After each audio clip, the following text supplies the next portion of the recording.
Okay, thank you for the question, Farah.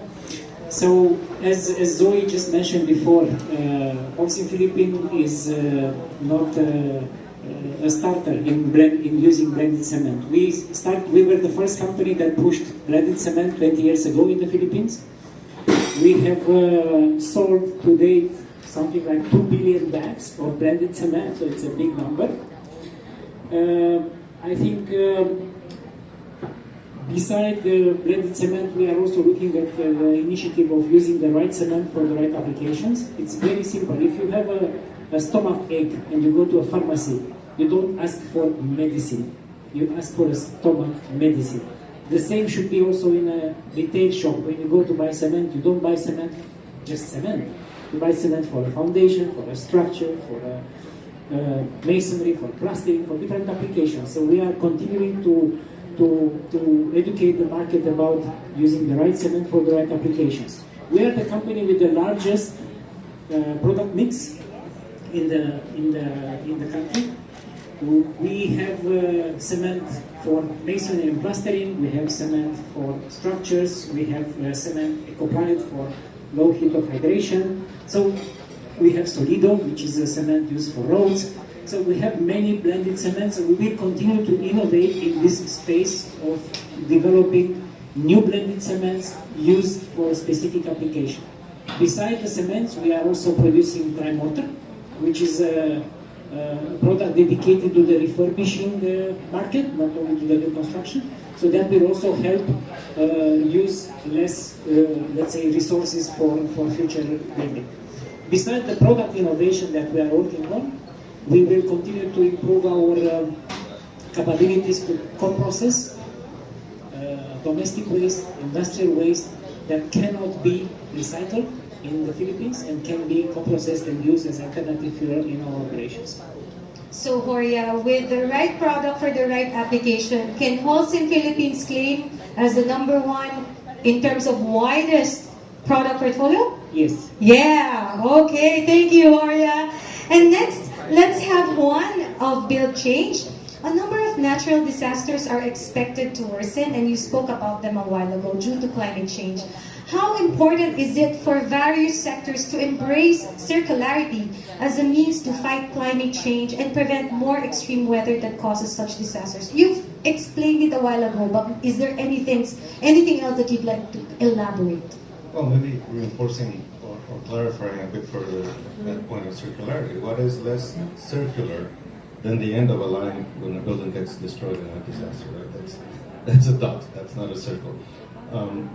So embracing circularity is making sure that those buildings that we have built already can make it through that disaster, protecting the people that live in it, but also making sure that the buildings that we need to build are better built and are not only disaster resilient, but also resilient with nature, that they use less resources as they come into life, and doing both lines, making sure we build more, better, and making sure we build better before, and we reuse and improve the buildings that we already have so that they can extend their life cycle, so that we don't need to build so much. And what we build new is actually helping that circular economy. I think I have a new tagline: build better with less. No, it's a marry of resilience, but also with the quality of products that make it happen. So thank you, Juan. Let's zoom out a bit and get a global perspective from Magali. So currently, green building standards are for private buildings. Should there be a move to develop similar standards for government infrastructure projects? And how would such standards help in fast-tracking the government infrastructure's transition to circularity and sustainability? I think it's absolutely critical.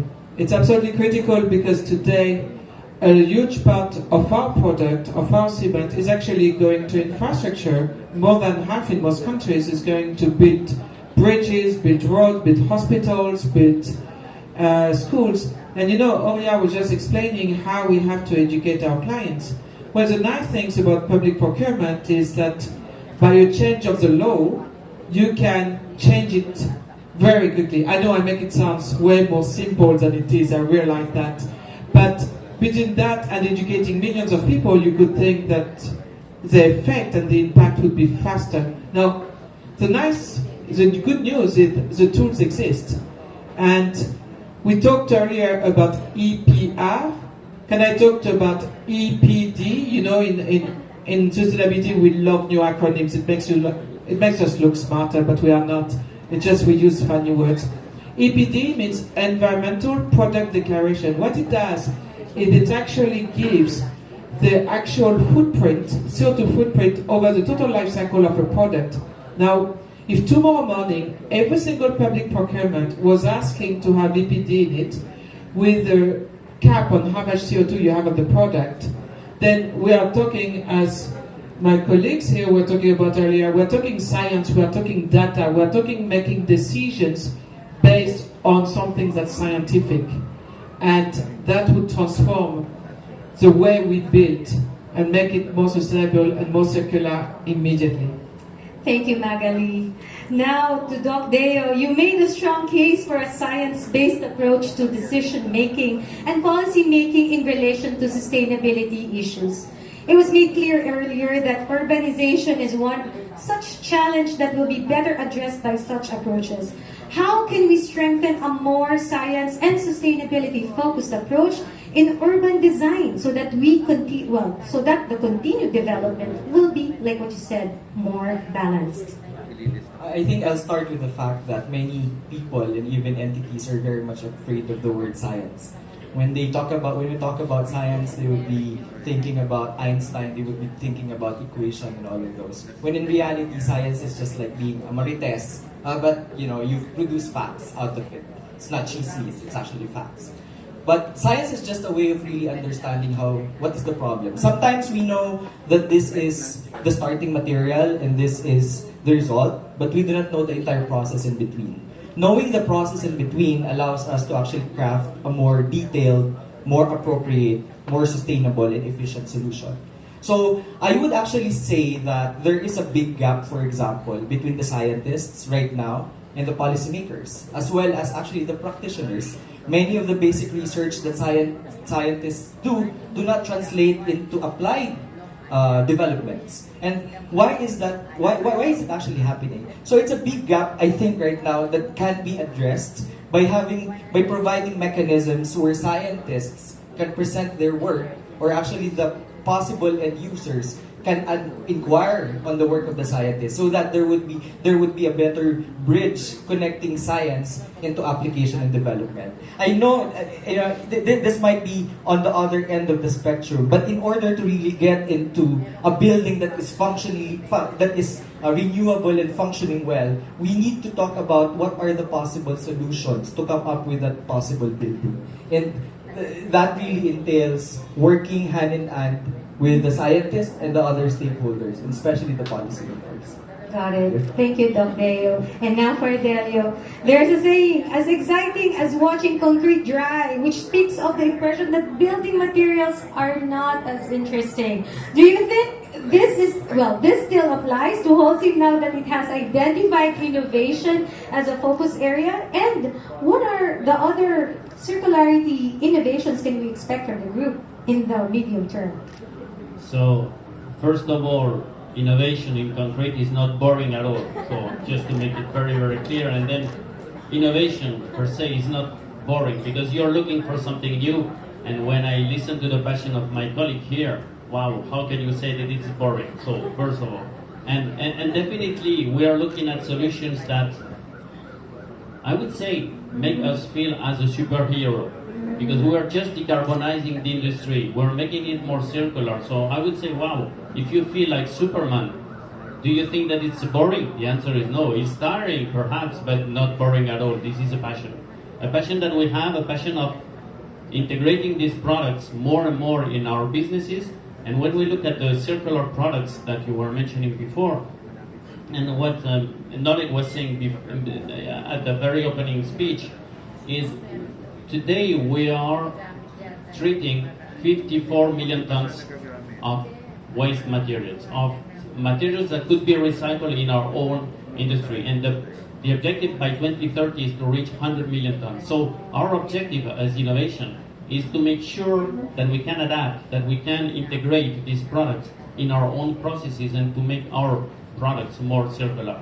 Just a few examples. We're treating here some steel waste, which is what we call the slag, the blast furnace slag. We're treating that, we're processing that, we're integrating that in our products, like EcoPlanet. We're treating as well some fly ashes coming from the coal production and the power plants. So definitely we are using these products, we're integrating that in our cement. So obviously these products are very much used and are part of the solutions of the portfolio that we're selling in the Philippines. More interestingly, today we're looking at more and more construction demolition waste, which is the next phase. How to integrate these products that are anyway demolished today, that are landfill, dumped, and we could integrate in our materials in order to build some recycled aggregates or raw materials for the cement production. So obviously, all these innovations that we're doing here in Philippines and worldwide is making this passion even more interesting, even more strong. And as I said, as an innovator, this is the passion that is make us alive, and this is our job. I'm very happy to be the superhero. Yes, very well said. So the passion makes, so concrete is not boring, okay? Alright, so I'd like to hear the thoughts of you, Sikte. It's clear that we need to embrace more innovative approaches to overcome the challenges that you raised a while ago. What are the hurdles in getting more circular and sustainable technologies adopted in the country, and what can the DENR do to fast-track the absorption of these? I think first of all, we need to establish the enabling policies. That's why we have formulated action plans, and now we have pending bills in Congress, because these enabling policies will provide also the necessary incentives so that we can encourage the private sector and even the government sector itself to promote circularity. Second, the need for technology.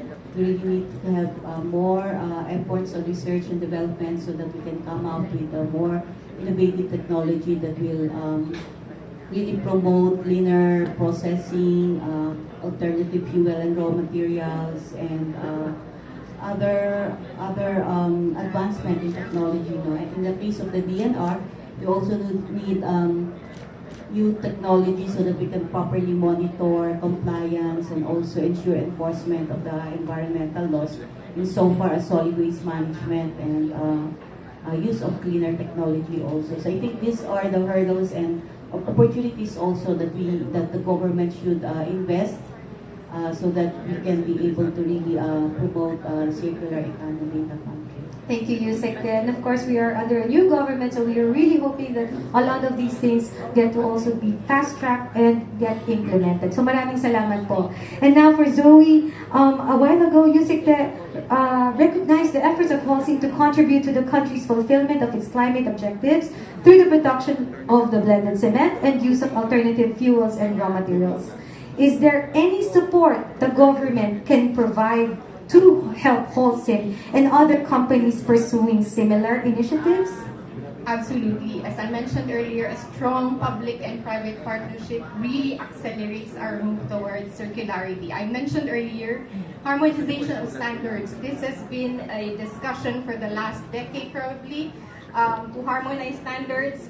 DNR has been in the forefront of organizing multi-sectoral, multi-agency discussions, committees, so that all relevant stakeholders gather together to define policy, to align our practices, and our colleagues here, our friends in the Department of Trade and Industry has been very, very supportive. We have new standards on blended cements now, and we just need to harmonize everything. Actually, this harmonization push of the industry would be a game changer. It is absolutely a game changer because we are building a lot of infrastructure in the country, and having government projects embrace a lot more blended cements and less OPC. Definitely, I could say with a lot certainty that we will not be business as usual, but we will come close to our NDC targets just by harmonizing standards. That's the commitment.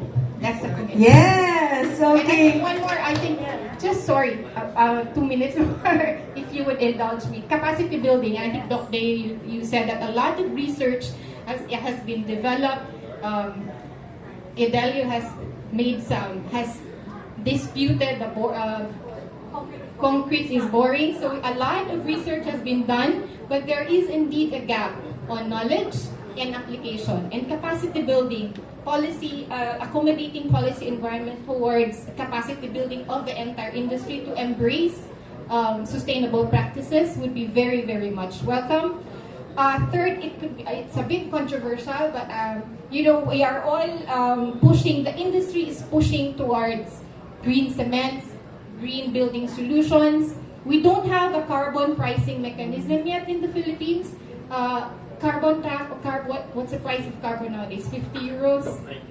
90, wow, it's 90 euros per ton. In the Philippines, we don't have carbon pricing yet, but the industry is investing a lot on capacity, investing a lot on using alternative fuels. In fact, we're looking at not just doubling our ability to process alternative fuel, but we could be quadrupling our capacity in the next couple of years in terms of substituting fossil fuels as fuel in our production.